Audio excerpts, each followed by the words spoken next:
Bueno, continuando con nuestro libro de Noche sobre las aguas de Ken Follett, continuamos.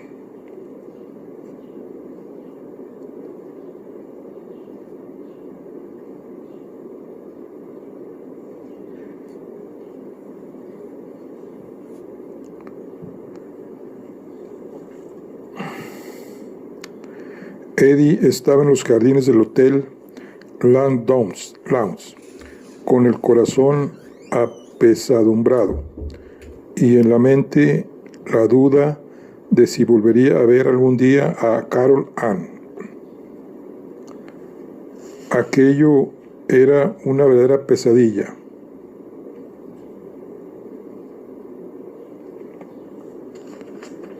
Y sentía una necesidad enorme de hablar con alguien, pero tenía que ser alguien en quien pudiera confiar plenamente, alguien que supiera guardar el secreto. ¿Quién podría ser?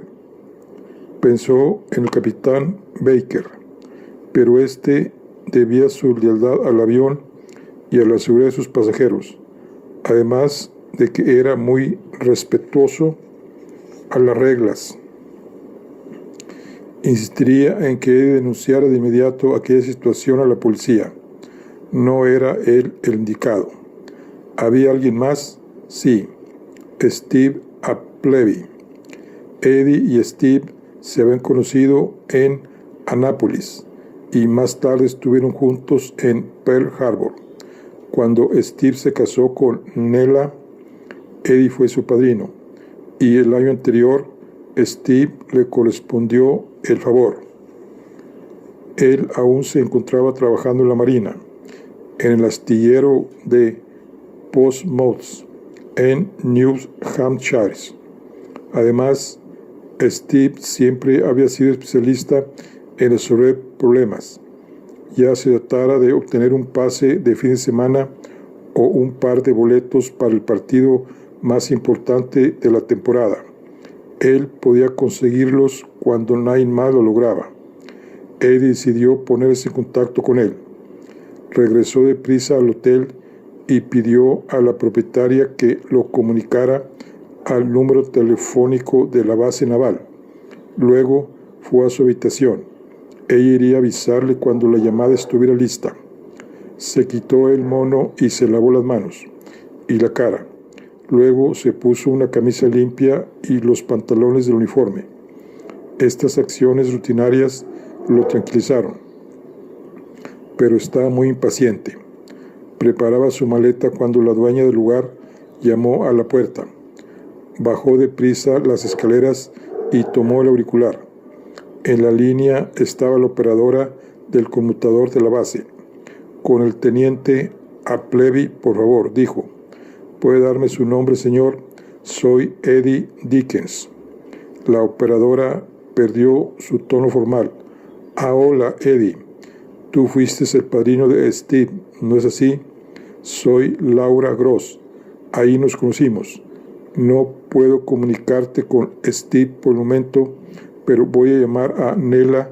Está en el equipo de mecanógrafas. Muy bien, gracias. Eddie no podía confiar en Nella, por supuesto, pero averiguaría dónde estaba Steve. Nella, soy Eddie Dickens.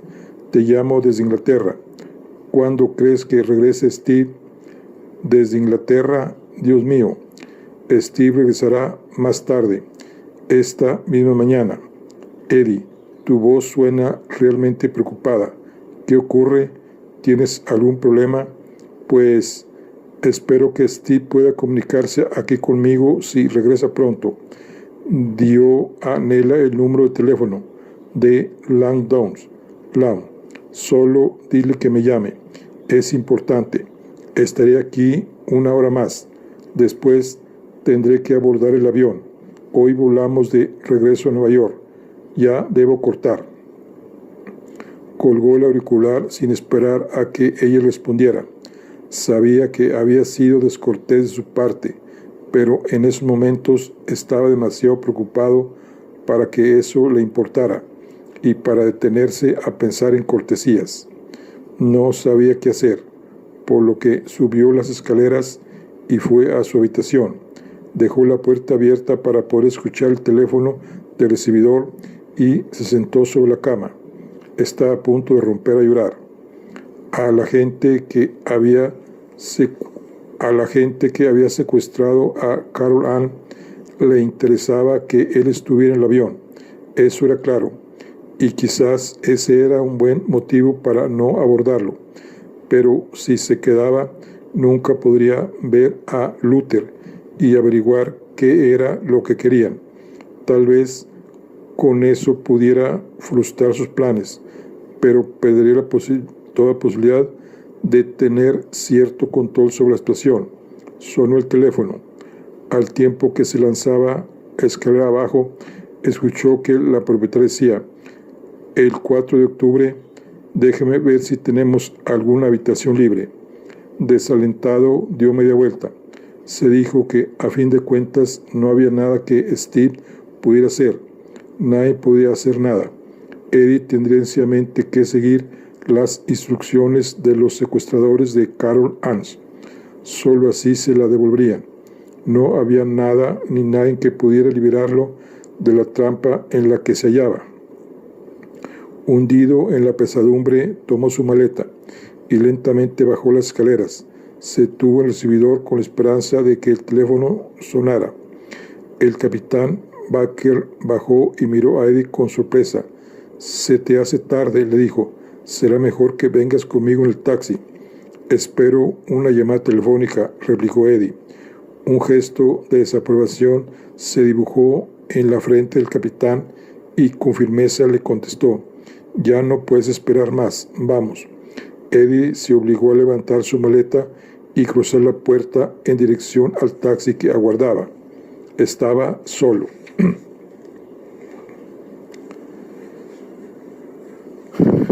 Capítulo 5.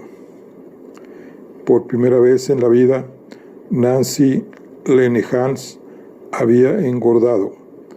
De pie en su habitación del Hotel Adelphi en Liverpool, junto a un montón de maletas que esperaban ser llevadas a bordo del SOC Orania, se contemplaba horrorizada ante el espejo. No era una belleza, pero tampoco era fea. Tenía facciones bonitas, la nariz recta, el cabello lacio y oscuro, una hermosa barbilla, y se veía atractiva en su traje de lana color cereza, diseñado por Paquin, que llevaba con una blusa gris de seda. Sin embargo, los botones de su chaqueta de cintura ceñida, muy a la moda, se veían encajonados en las esquinas de los ojales. Probablemente era el resultado de haber cenado en todos los mejores restaurantes de París durante el mes de agosto. Suspiró. Nunca antes se había visto obligada a ponerse a dieta. Sin embargo, la idea no le preocupaba. Le gustaba la buena comida, pero no era glotona. Lo que sí le preocupaba era la sospecha de que podía ser un sistema de envejecimiento. Ese día cumplía 40 años. El padre de Nancy Lenehans había iniciado una fábrica de zapatos de Brockton's, Massachusetts, en 1899, el mismo año en que ella naciera. Hizo que le enviaran zapato fino de Londres y fabricó copias baratas. Su trabajo tenaz dio buenos frutos y durante la Gran Guerra ganó el primero de los contratos militares que aún ahora representaban el puntual de su negocio. Más tarde, en la década de los 20, creó la cadena de tiendas Black's Box, en su mayoría ubicadas en Nueva Inglaterra, y en las que solo vendía sus zapatos. Durante la Depresión, fijó un precio único de $6.60 para cualquier par de zapatos, sin importar el estilo. Su audacia tuvo éxito, y mientras todos los demás quebraban, sus ganancias se incrementaron. Los zapatos Blacks eran baratos, pero muy durables. El padre de Nancy está orgulloso de ello, lo mismo que su hija. El buen calzado que fabricaba la familia justificaba, en opinión de Nancy, la magnífica residencia de Back Bay en la que vivían. El enorme auto Packard con chofer y la ropa cara. Ella no era como algunos de esos chicos ricos que daban por sentado que heredarían una fortuna. Nancy habría deseado poder decir lo mismo de su hermano. Peter tenía 38 años. Cuando su padre murió, 5 años atrás, dejó a Peter y a Nancy el mismo número de acciones de la compañía, 40% a cada uno. La hermana de su padre, la tía Tilly, recibió 10% y el porcentaje restante fue a parar a manos de Danny Riley, el deshonesto abogado que nunca se separó de su padre. Nancy siempre había pensado que, a la muerte de ella tomaría las riendas del negocio, pues él siempre la había preferido por sobre Peter. A su vez, Nat Ridgway, el hábil colaborador de su padre, consideró que él era el más indicado para ocupar la presidencia de Black Box, pero lo mismo pensó Peter, y él era el hijo del dueño. Se habría sentido humillado y amargamente desilusionado de no haber heredado el trono de su padre, y Nancy no tuvo corazón para asestarle tal golpe, de modo que aceptó que su hermano se hiciera cargo del negocio. Entre ambos poseían 80% de las acciones, de modo que cuando estaban de acuerdo, todo se hacía como ellos querían. Nat Ridgway se fue entonces a trabajar para la General Textiles de Nueva York. Ello significó una pérdida para el negocio, pero también en un sentido para Nancy, ya que poco antes de que su padre muriera, Nat y Nancy habían iniciado una relación. Ella no había vuelto a salir con nadie desde la muerte de su esposo Sean, ni tampoco propició esa relación, pero Nat había elegido el momento adecuado, ya que después de 5 años de soledad, Nancy estaba lista para recibir un poco de amor. Ella y Nat disfrutaron de unas cuantas cenas agradables, pero hasta ahí habían llegado las cosas cuando estalló la crisis, y con la salida de Nat de Blacks también el romance terminó. Desde entonces, Nat había desempeñado un excelente papel en General Textiles y ahora era ya presidente de la compañía y esposo de una linda rubia 10 años menor que Nancy. En cambio, Peter no tuvo suerte. Durante los 5 años que llevaba como presidente, Black Box se había ido a pique. Las tiendas ya no producían ganancias, apenas salían a mano. Peter abrió una ostentosa zapatería en la Quinta Avenida de Nueva York, que pese a absorber todo su tiempo y atención, no generaba sino pérdidas. Solo la fábrica que Nancy administraba daba utilidades, y ella hubiera podido vender el doble de zapatos que ésta producía de haber contado con capacidad para fabricarlos, pero todas sus ganancias eran devoradas por las pérdidas de Peter y no quedaba un solo centavo para expansión. Nancy sabía lo que era preciso hacer para salvar el negocio.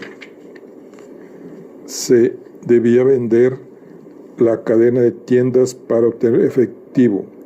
El dinero se aplicaría para modernizar la fábrica, y Peter tendría que ceder el mando a su hermana y conformarse con administrar su tienda de Nueva York, bajo un estricto control de gastos. Nancy estaba dispuesta a que él se quedara con el cargo de presidente, pero tendría que renunciar a todo poder real.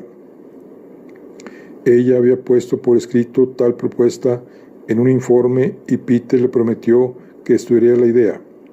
Nancy le dijo que con tanto tacto como le fue posible, que las pérdidas de la compañía no podían continuar y que si no aceptaba su plan tendría que pasar por encima de su autoridad y someterlo ante la mesa directiva. Esperaba que su hermano fuera sensato. Hasta ese momento, Peter no había dado muestras de sentirse ofendido. Parecía tranquilo y se mostraba ansioso. Decidieron viajar juntos a París. Peter adquirió zapatos de moda para su tienda y Nancy hizo algunas compras personales con los diseñadores más afamados. Fue entonces cuando se creó la guerra. Decidieron regresar de inmediato a Estados Unidos, pero como todo el mundo tuvo la misma idea, les fue difícil encontrar un medio de transporte. Al final, Nancy logró conseguir boletos para un barco que zarpaba de Liverpool. Habían llegado ahí la víspera, desde París, y debían embarcarse ese mismo día. Nancy estaba muy alterada por los preparativos que hacía Inglaterra para la guerra. Su mayor temor era que Estados Unidos participara y que entonces reclutaran a sus hijos Liam y Hughes. Nancy se había casado muy joven y al poco tiempo nacieron sus dos hijos, de manera que estos eran ya adultos. Liam estaba casado y vivía en Houston, mientras que Hughes cursaba el último año en la Universidad de Yale. Un maletero recogió el equipaje e interrumpió sus preocupadas cavilaciones. Ella le preguntó si su hermano había enviado ya su equipaje, a lo que él respondió que Peter se había marchado muy tarde la noche anterior. Nancy se quedó perpleja. ¿A dónde podría haber ido? Bajó al recibidor para hacer una llamada telefónica, pero en realidad no sabía a quién dirigirse. Ni ella ni Peter tenían conocidos en Inglaterra. Casi sin pensar, pidió a la operadora que le comunicara al número telefónico de su tía Tilly. Lograr telefonear a Estados Unidos desde Europa era lo que requería de mucha suerte. No había suficientes líneas y en ocasiones era necesario esperar mucho tiempo. Además, por lo general, no se escuchaba con claridad, lo que obligaba a hablar a gritos. En Boston apenas faltarían unos minutos para las 7 de la mañana, pero la tía Tilly ya debía de estar despierta. Nancy tuvo suerte. Después de transcurridos apenas 5 minutos, sonó el teléfono de la cabina. Levantó el auricular y escuchó el familiar tono de llamar de Estados Unidos. Bueno, tía Tilly, soy Nancy. Dios mío, niña, ¿estás bien? Sí, estoy en Liverpool, a punto de tomar un barco que sale para Nueva York, pero no encuentro a Peter. Supongo que no sabes nada de él, ¿verdad? Ah, vaya que sé de él, querida. Convocó a una junta de la mesa directiva para pasado mañana a primera hora. Nancy estaba confundida. ¿Qué caso tenía convocar a una junta de la mesa directiva para el viernes si ninguno de los dos estaría presente? Aquello le olía a complot. ¿Qué intentaba hacer su hermano? ¿Y cuáles son los puntos que se van a tratar, tía? Acabo de leer la agenda. La tía Tilly leyó en voz alta. Se trata de la aprobación de la venta de Black Box Incorporated a General Textiles Incorporated, según los términos negociados por el presidente. Dios santo. Nancy estaba tan perpleja que se sintió desfallecer. Peter iba a vender la compañía a sus espaldas. ¿Cómo había logrado hacerlo? ¿Cuándo había llevado a cabo las negociaciones? Debía de haber empezado a trabajar supremacamente en eso desde que ella le entregara el informe. Nunca lo hubiera querido capaz de semejante traición. Nancy, ¿sigues ahí?, preguntó la tía Tilly. Sí, aquí estoy, solo que me he quedado sin palabras. Peter me ocultó esto. ¿De veras? ¿Eso es injusto o no? Es obvio que quiere que se apruebe en mi ausencia, pero él tampoco está en la reunión. Tomaremos un barco hoy y no llegaremos a casa sino hasta dentro de 5 días. Danny Riley dice que Peter regresará en Clipper y que llegará a tiempo para la junta. Nancy no podía creer la hipocresía con la que su hermano le había mentido. Viajó con ella hasta Liverpool para hacerle pensar que tomaría el barco, pero debía de haberse marchado en cuanto se separaron, en el comedor del hotel, para luego viajar toda la noche hasta Southampton y llegar a tiempo para tomar el avión. ¿Y por qué no vienes tú también en Clipper?, le propuso la tía Tilly.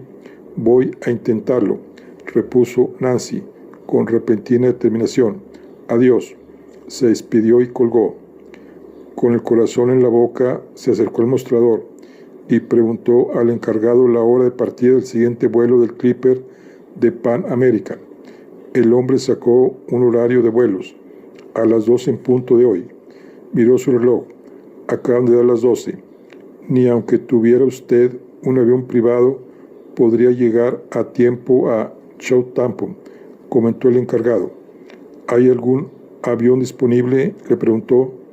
El rostro de aquel hombre adquirió una expresión de fingida condescendencia. Hay un campo aéreo a unos 15 kilómetros de aquí. Por lo general es posible encontrar algún piloto, pero no podrá llegar en 2 horas, créame. Se sentía frustrada, pero aún podía intentar algo más. Nancy volvió a la cabina telefónica y pidió a la operadora que la comunicara al número de la casa de su abogado, Patrick McBride, en Boston. El teléfono de la cabina sonó y ella tomó el auricular. Aquel día tenía suerte con las llamadas. Mac, soy Nancy. Gracias a Dios que llamas. Peter intenta, lo sé. Interrumpió. ¿Cuáles son los términos del trato? Una acción de Gerald Textiles más 26 centavos en efectivo por 5 acciones de Blacks. Pero eso es un regalo. De acuerdo con las ganancias de la compañía, no es un precio tan bajo, pero nuestro valor en activos es mucho mayor. Oye, no soy yo el que quiere vender, repuso con suavidad. Lo siento, Mac, pero es que estoy furiosa. Te entiendo. Y hay algo más. Peter seguirá a la cabeza de Blacks durante 5 años, a partir de que se realice la operación, pero no habrá trabajo para ti. Nancy cerró los ojos. Se sentía enferma. El torpe y perezoso Peter, a quien ella había cuidado y protegido, se quedaría, en tanto que ella, que había mantenido el negocio a flote, sería despedida. ¿Cómo pudo hacerme esto?, exclamó. Mi propio hermano. Realmente lo lamento, Nan. Yo nunca confié en Peter. ¿Hay una forma de que podamos impedirlo? Si lograras llegar para la junta de la mesa directiva, quizás sería posible que convencieras a tu tía Tilly y a Danny Riley de que votaran en contra. Pero es imposible. No lo lograré. ¿Podrías votar con mis acciones en favor mío? Necesitaría un poder firmado por ti. ¿Podría votar por teléfono? Eso lo tendría que decidir el consejo, y Peter utilizaría su voto mayoritario para rechazarlo. ¿Estás segura de que no puedes alcanzar el avión? Me encuentro en Liverpool. Southampton está a más de 300 kilómetros y el avión despega en menos de 2 horas. Es imposible. Liverpool, eso está cerca de Irlanda. El Clipper hace escala ahí. ¿Estás seguro?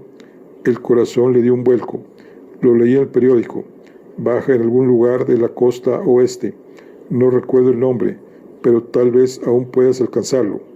Con renovada esperanza pensó que eso cambiaba todo.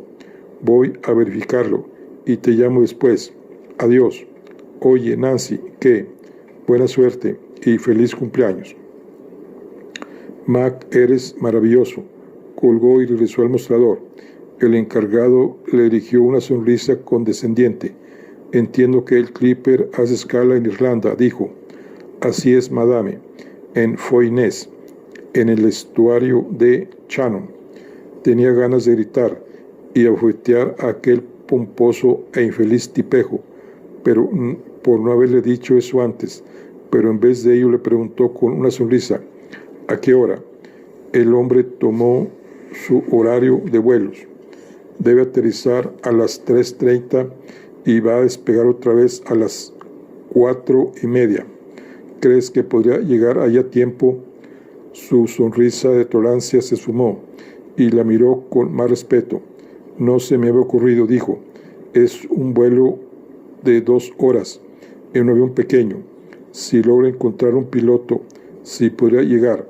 Prepare mi cuenta y consiga un taxi que me lleve de inmediato a ese campo aéreo, por favor. De inmediato. El hombre llamó a un botones y ordenó, un taxi para la dama. Se volvió a Nancy. ¿Y qué hacemos con su equipaje? Envíelo al barco, por favor. Nancy tomó un neceser del equipaje que estaba en el recibidor. Luego abrió una maleta y sacó una blusa limpia para la mañana siguiente, un camisón y una bata de baño. Sobre el brazo llevaba un abrigo de cachemira gris claro. Cerró ambas maletas. Su cuenta, señora Lenhans. Garabateó un cheque y se lo extendió junto con la propina. Muy amable su parte, señora Lenhans. Su taxi la espera.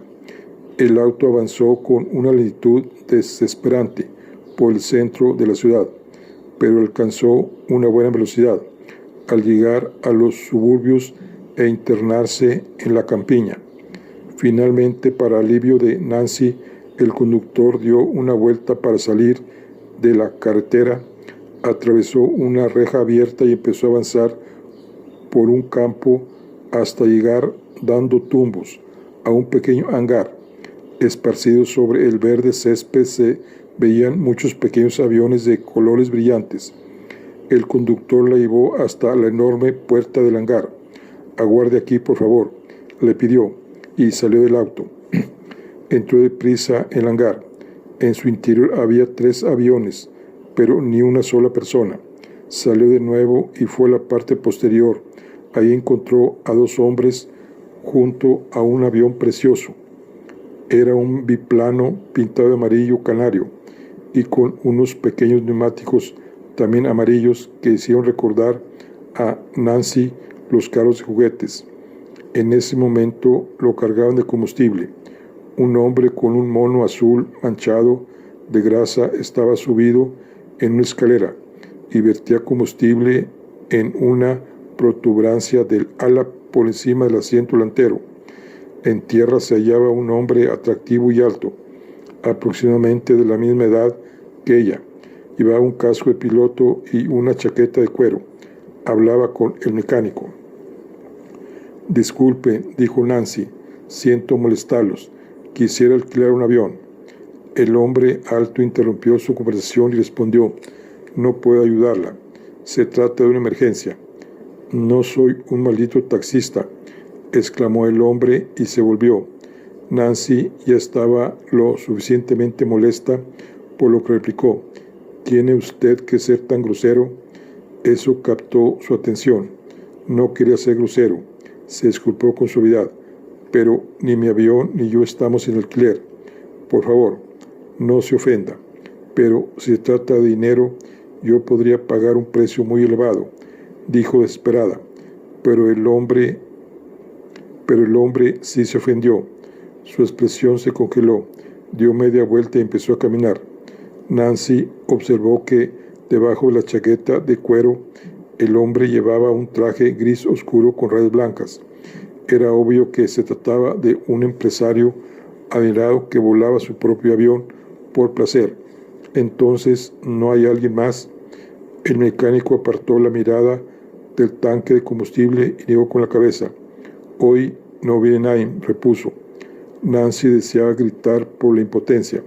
«Debo llegar a Foynés», exclamó, a punto de romper el llanto. «¿Dijo Foynés?», preguntó el hombre alto. «Sí, trato de alcanzar el Clipper de Pan American». «Qué curioso», dijo él. «También yo». «Se dirige a Foynés». No lo podía creer. «Así es», se veía taciturno. «Voy tras mi esposa». Aun cuando estaba tan perturbada, pensó que era raro que dijera algo así. Un hombre que hace semejante confesión o es muy débil o tiene mucha confianza en sí mismo. Ella miró el avión. Parecía tener 2 cabinas, una detrás de la otra. Por favor, lléveme con usted, suplicó. Él dudó y luego se encogió de hombros. ¿Por qué no? Gracias a Dios, exclamó ella. Le estoy tan agradecida. Mervyn Lovelace se presentó, encantado de conocerla. Nancy Lenham respondió. El placer es mío.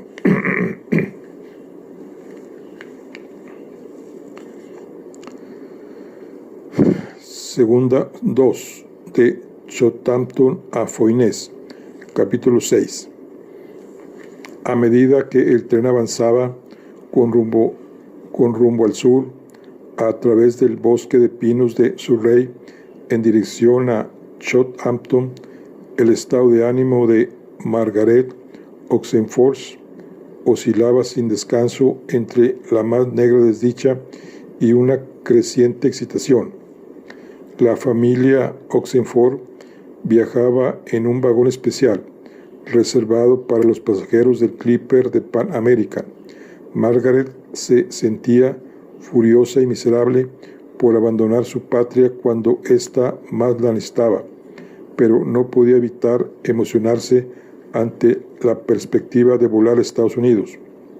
Su padre tenía una intolerable expresión de triunfo y prepotencia.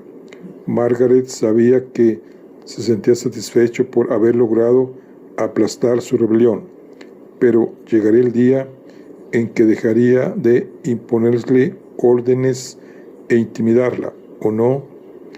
Inquieta, se levantó y caminó por el vagón, solo por matar el tiempo. Entre los pasajeros se hallaba una estrella de cine estadounidense de fama internacional. Su nombre era Lulu Bell. Percy estaba sentado junto a ella y conversaban como si la conociera de toda la vida. Lulu Bell se veía más vieja en persona que en las películas. Margaret calculó que debía de estar cerca de los 40, aunque aún interpretaba papeles de dama joven y recién casada. No obstante, era hermosa. En el otro extremo del vagón se hallaba un individuo misterioso, y Margaret tuvo la sensación de que le era vagamente conocido. Era un hombre alto, de aspecto vehemente, mirada muy penetrante, delgado como un cadáver, y llevaba un traje gastado.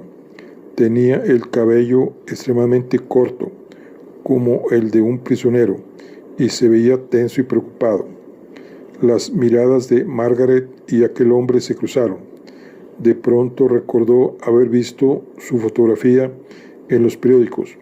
Se trataba de Carlos Hartmann, el científico y socialista alemán. Margaret decidió ser atrevida como su hermano, así que se sentó frente a él y se presentó. Hartmann, quien durante mucho tiempo fuera opositor de Hitler, había desaparecido a lo largo de casi un año, y todo el mundo temía lo peor. Margaret supuso que debía de haber logrado escapar de Alemania. Tenía el aspecto de alguien que hubiera vivido un infierno. El mundo entero se pregunta qué fue lo que le ocurrió, comentó Margaret. Me mantuvieron en arresto domiciliario, pero me obligaron a continuar con mi labor científica, respondió él en inglés, pero con un marcado acento. ¿Y luego qué sucedió? Escapé, repuso simplemente. Luego le presentó al hombre que estaba a su lado. ¿Conoce a mi amigo, el barón Gabón? Margaret había escuchado hablar de él. Philippe Gabón era un banquero francés que dedicaba gran parte de su tiempo a recorrer el mundo para tratar de convencer a otros países de que recibieran a los refugiados judíos que escapaban de los nazis. Era un hombre bajo y más bien rechonzo, con una barba bien cuidada. Llevaba un elegante traje negro, chaleco color gris, paloma y corbata plateada. Margaret les echó la mano y volvió su atención a Harmas. No se habló de su fuga en los diarios, comentó. Hemos tratado de mantenerla en secreto hasta que Carls esté fuera de Europa y seguro, explicó el barón Gabón. Aquello resultaba siniestro. Daba la impresión de que los nazis aún siguieran tras él. ¿Qué piensa hacer en Estados Unidos?, le preguntó. Voy a ir a Princeton a trabajar en el departamento de física de la universidad, repuso Harmas. Una expresión de amargura le nubló el rostro. Yo no deseaba abandonar mi país, pero de haberme quedado mi trabajo con seguridad habría contribuido a la victoria nazi. A Margaret le hubiera gustado decir algo que lo reconfortara, pero no halló las palabras. La empleada de Pan American resolvió su dilema cuando se acercó a ellos. Nos acercamos a los muelles de Southampton. Por favor, prepárense para bajar el tren, anunció. Margaret regresó a su lugar y se sentó junto a su familia. Podía oler el mar y, pese a sentirse desdichada, empezó a emocionarse por lo que iba a suceder.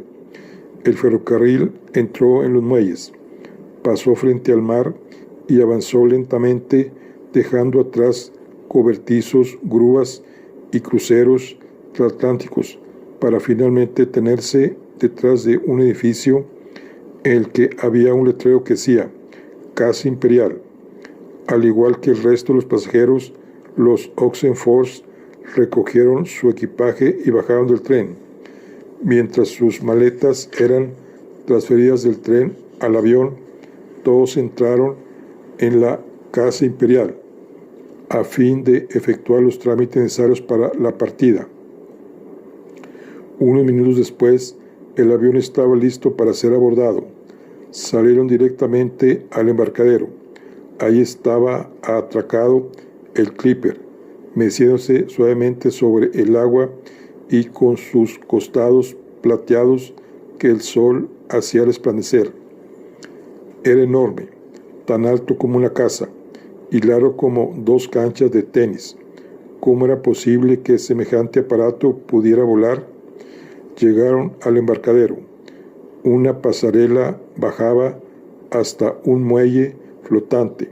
Su madre cruzó con mucha cautela, haciéndose con fuerza de la barandilla, mientras su padre llevaba las maletas de ambos. Desde el muelle flotante, una pasarela más corta conducía a lo que parecía ser un ala secundaria, gruesa, redondeada y medio sumergido en el agua. Hidroestabilizador, explicó Percy. También se conoce como ala de mar. Evita que el avión se ladee en el agua. La superficie del ala de mar era ligeramente curva, por lo que Margaret sintió como si fuera a resbalar.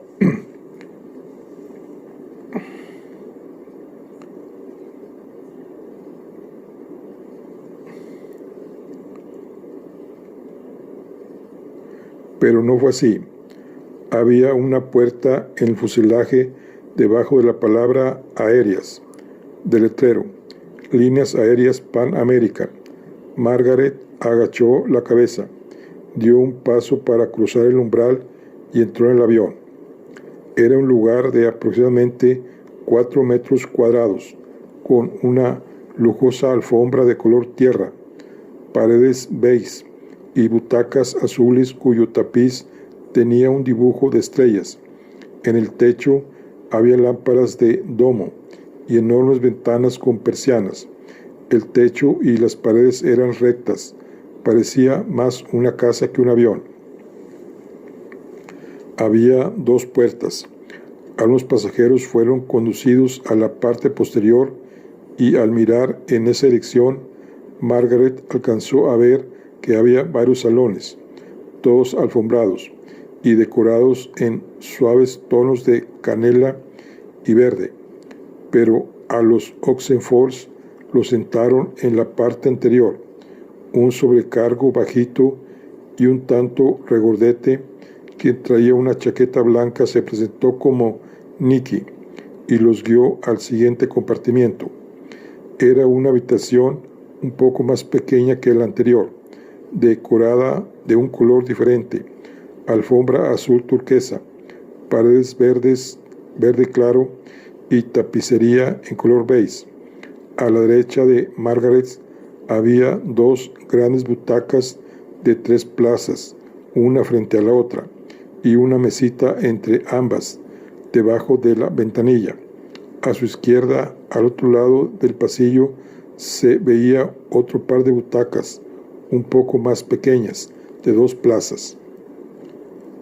Nicky los condujo hacia las butacas más grandes, las del lado derecho.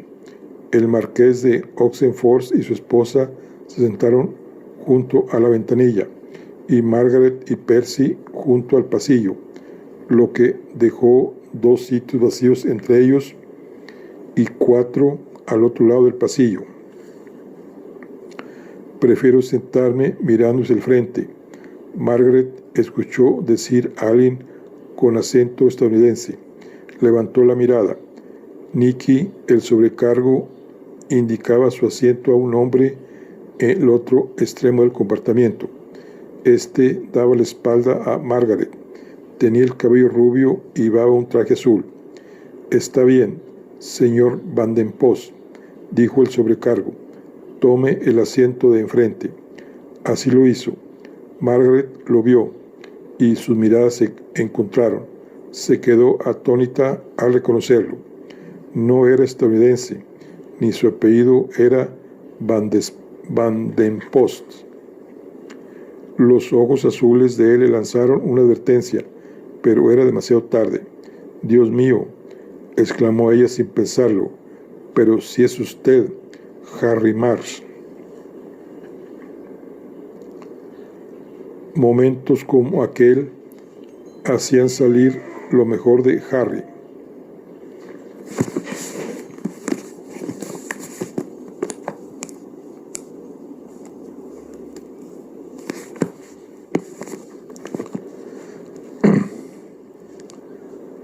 Momentos como aquel hacía salir lo mejor de Harry.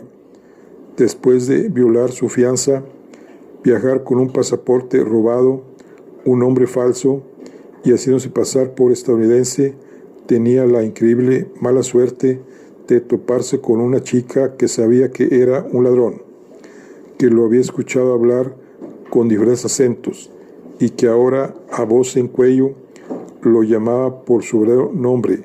No podía creerlo. El pánico lo invadió por un instante, pero luego recobró el aplomo al recordar que era el hombre con más suerte del mundo. Sonrió mientras esperaba que le llegara la inspiración. «Mi nombre es Harry Van den Post», repuso, «pero apuesto a que mi memoria es mejor que la suya. Margaret Oxenford, ¿no es así? ¿Cómo está usted?» «Muy bien», respondió medio aturdida. Él le tendió la mano como para saludarla, y ella le correspondió. En ese momento le llegó la inspiración. Se inclinó para besarle la mano, en una cortesía pasada de moda, y cuando su rostro se halló cerca de ella, le dijo en voz baja: «Finja que nunca me ha visto en la jefatura de policía y yo haré lo mismo». Se enderezó y la miró a los ojos. Observó que eran de un color verde oscuro, poco común y muy hermosos. El rostro de la chica se iluminó y esbozó una amplia sonrisa. Había comprendido. «Por supuesto, qué tonta soy, Harry Van den Post», exclamó. «Y a propósito, ¿dónde nos conocimos?» «Estoy seguro de que fue en Ascot». Harry libró ese obstáculo con facilidad. «Sí, por supuesto», repuso ella. Él se permitió mostrar una pequeña sonrisa de satisfacción. Ahora ya era su cómplice. «Pero no creo que haya conocido a mi familia», prosiguió. «Madre, quiero presentarte al señor Van den Post de Pensilvania. Se apresuró él a terminar la frase, y de inmediato se arrepintió, pues no tenía la más remota idea de dónde carambas quedaba ese lugar. Mi madre, Lady Oxenford, mi padre, el marqués, y él es mi hermano, Lord Isley. Harry había escuchado hablar de todos ellos, por supuesto. Era una familia de renombre. Les estrechó la mano con una energía y un modo demasiado amistoso que los Oxenford considerarían típicos de un estadounidense. Lord Oxenford se veía como lo que era, un viejo fascista, gruñón y sobrealimentado. Llevaba un traje de lana café con un chaleco cuyos botones estaban a punto de saltarse. Encantado de conocerla, señora, dijo Harry. A mí me interesa mucho la joyería antigua y he escuchado que usted tiene una de las más hermosas colecciones del mundo. Así es. Muchas gracias, respondió ella. Es uno de mis pasatiempos. Harry se quedó atónito al escuchar el acento de la mujer. Iba a tener que engañar a una verdadera estadounidense durante las siguientes 30 horas. Creo que conozco a los Vanderpool de Filadelfia, comentó Lady Oxenford. Caracoles. Espero que no, pensó Harry. Soy de la familia de los Glenharris de Stanford, añadió. No me diga, exclamó Harry fingiendo estar impresionado. Yo me llamo Percy, intervino el muchacho. Y yo Harry, respondió. El chico le agradó lo que quería decir con eso era que no le gustaba que lo llamaran por su título. Harry tomó asiento. Su lugar daba hacia el frente, por lo que Margaret quedaba junto a él, del otro lado del estrecho pasillo, lo que le permitía hablar con ella sin que los demás escucharan. Otro pasajero fue conducido al asiento que estaba frente al de Harry. Era un hombre muy alto, con bombín y un traje gris oscuro que había visto mejores días. Harry lo observó, quitarse el abrigo y acomodarse en su asiento. Llevaba unos enormes zapatos negros muy gastados, gruesos calcetines de lana y un chaleco color vino debajo de la chaqueta. La corbata azul oscuro daba la impresión de que hubiera estado atada a ese mismo sitio durante los últimos 10 años. Si no supiera el precio de un boleto en este palacio volador, pensó Harry, juraría sin duda que ese tipo es policía. Aún le daba tiempo de levantarse y abandonar el avión, pero había pagado 90 libras. Además, podrían pasar semanas antes de que pudiera conseguir otro pasaje para cruzar el Atlántico, y en tanto podrían arrestarlo. Harry reflexionó. Sin duda ese hombre que se hallaba enfrente sí que era policía. No andaba tras él. De lo contrario, no estaría sentándose y poniéndose cómodo para el vuelo. Harry no lograba adivinar qué sería lo que hacía aquí aquel hombre, pero por el momento lo sacó de su mente y se concentró en su propio predicamento. Margaret Oxenford era el elemento peligroso. Ella había seguido su juego con ánimo de divertirse, pero según pintaba las cosas, no podía confiar en que no lo delataría. Sin embargo, si pudiera ganarse su afecto, tal vez la chica empezaría a sentir una cierta lealtad hacia él, y entonces se cuidaría de no traicionarlo. Además, conocerla mejor no era del todo desagradable. La miró de reojo. Tenía la misma coloración pálida y otoñal de su madre, el cabello rojo, la piel cremosa, con algunas pecas, y aquellos fascinantes ojos verde oscuro. Llevaba un vestido en color café rojizo, muy sencillo. Aunque su ropa se veía cara, no había heredado el estilo de su madre. Tal vez lo adquiriría cuando fuera mayor y tuviera más confianza en sí misma. No era del tipo de chica con la que Harry acostumbraba salir. Él siempre escogía muchachas con alguna debilidad, porque eran mucho más fáciles de conquistar. Margaret era demasiado hermosa para resultar una presa fácil. Sin embargo, advirtió que él le agradaba, y ese era un buen principio. Se propuso ganar su corazón.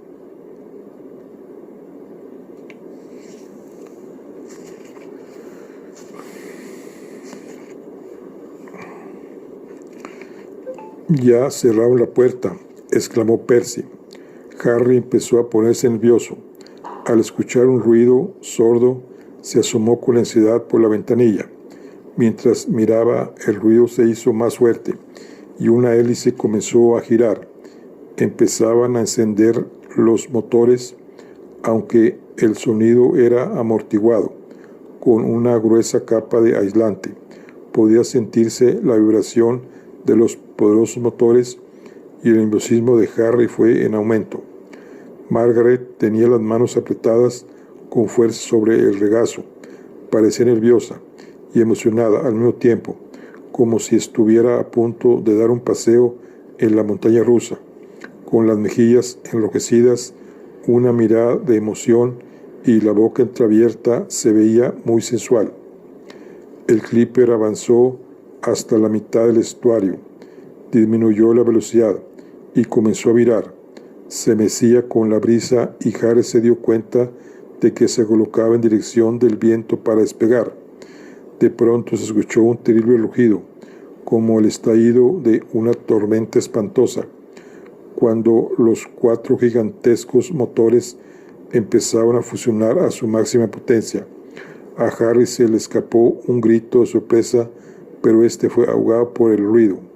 La aeronave se lanzó hacia el frente.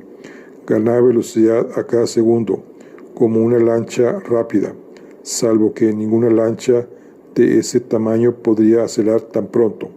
Harry empezó a sentir pánico. «Voy a morir», pensó histérico.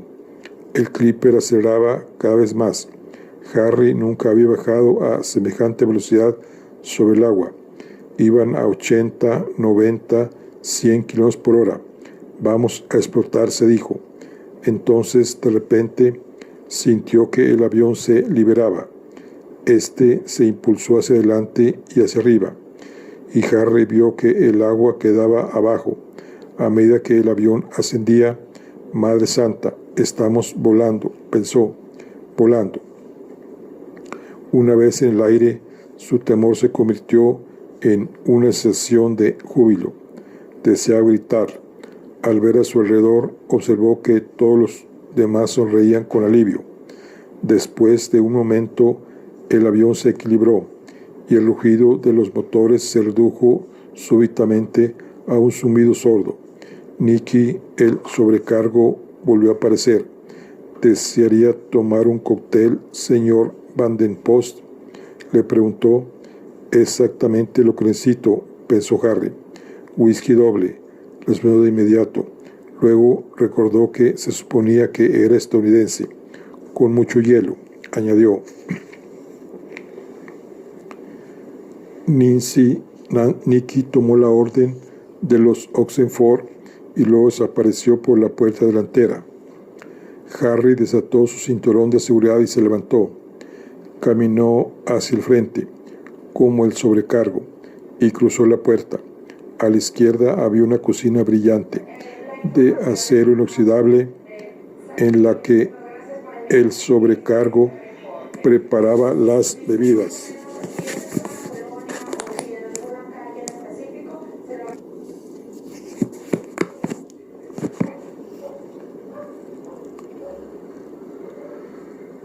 A la derecha se hallaba una puerta en la que se leía «Privado, para caballeros».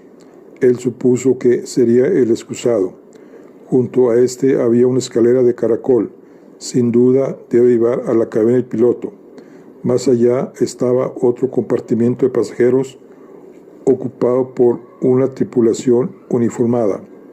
Harry se preguntó por qué estarían ellos ahí pero de inmediato adivinó que en un vuelo de casi 30 horas era necesario que los empleados de las aerolíneas descansaran. Se dirigió hacia la parte posterior del avión, pasó junto a la cocina, atravesó por donde estaba su lugar y el otro más grande por el que habían abordado. Más allá, hacia la cola del avión, había otros 4 compartimientos de pasajeros. El último tenía 2 pequeñas butacas en un lado y en el otro estaba el baño de mujeres. Junto a la puerta de este, pegada a la pared, una escalerilla llevaba a una compuerta en el techo. El pasillo se extendía a todo lo largo del avión y terminaba en una puerta que con seguridad debía pertenecer al famoso compartimiento matrimonial que provocara tantos comentarios de la prensa. Harry miró a ambos lados y trató de abrir la puerta, pero se encontraba cerrada con llave. Mientras recorría el camino de regreso, volvió a observar a sus compañeros de viaje.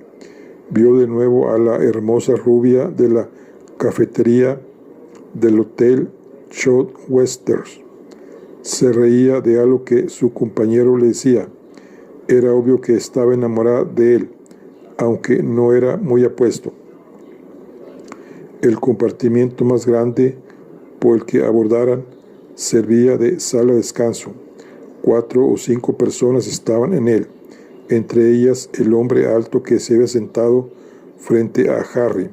Algunos hombres jugaban las cartas. Harry regresó a su asiento y el sobrecargo le llevó el escocés. El avión parece estar medio vacío, comentó. Nicky negó con la cabeza. Estamos llenos. Cada compartimiento puede dar cabida a 10 personas en un vuelo diurno, pero solo caben 6 acostadas. Ya se dará cuenta cuando hagamos las literas. Harry dio un sorbo a su bebida. Era hora de profundizar su amistad con Margaret Oxenford, quien en ese momento bebía una copa de champaña y hojeaba una revista. Harry había coqueteado con docenas de chicas de la misma edad y posición social de Margaret, por lo que inició su rutina de manera automática. ¿Vives en Londres? Tenemos una casa en la Plaza Eaton, pero pasamos la mayor parte del tiempo en el campo, respondió ella. ¿Te gusta cazar?, continuó Harry. A la mayoría de los ricos les gustaba y adoraban hablar de ello. No mucho, dijo. Nos gusta más disparar. ¿Tú disparas?, preguntó sorprendido. Eso no era considerado una actividad propia de una dama. Cuando me dejan. Se volvió hacia él y bajó la voz. ¿Por qué me haces todas estas preguntas estúpidas? Harry se quedó perplejo. No hallaba qué responder. Eso es lo que habla la gente de la alta sociedad. Pero no estás en una reunión de alta sociedad, repuso ella bruscamente. Caramba, exclamó con su acento natural. Eres muy directa, ¿verdad? Así está mejor, dijo ella riéndose. Pero no puedo cambiar de acento continuamente. Terminaré por confundirme. Está bien, soportaré tu acento estadounidense si prometes dejar estas conversaciones tontas. Gracias, linda, dijo, retomando la personalidad de Harry Van den Post. Era una chica que sabía bien lo que quería, y eso no hacía sino volverla mucho más interesante. Eres muy hábil para imitar acentos, comentó ella. Supongo que es parte de tu modus operandi. Siempre lo desconcertaba que le hablaran en latín. Con cualquier otra chica habría cambiado de tema, se habría salido por la tangente, pero por alguna razón con Margaret no lo hizo así. No hablo latín, espetó, y no entiendo palabras como modus andi. En efecto, el efecto de aquella respuesta sobre la chica fue sorprendente. Se sonrojó avergonzada y dijo, me siento terriblemente apenada. No debí, fue una grosería de mi parte. Su disculpa Su disculpa sorprendió a Harry. Muchos ricos, al parecer, consideran que era su deber embarrar por el rostro de los demás su refinada educación. Todo olvidado, repuso con una sonrisa. Sé lo que se siente, porque yo tampoco recibí una educación apropiada. ¿Con todo el dinero que tienes?, preguntó incrédulo. Verás, yo nunca fui a la escuela. Harry estaba perplejo. Para los respetables londinenses de la clase trabajadora era realmente una vergüenza no enviar a sus hijos a la escuela. Pero los niños deben ir a la escuela. La ley dijo. Yo tuve varias estúpidas institutrices. Por eso no puedo ahora inscribirme en la universidad. No tengo diplomas. Parecía triste. Creo que me habría gustado. Yo pensaba que los ricos podían hacer lo que se les antojara, no con un padre como el mío. ¿Y qué hay del chico?, preguntó Harry, al tiempo que señalaba a Peter con la cabeza.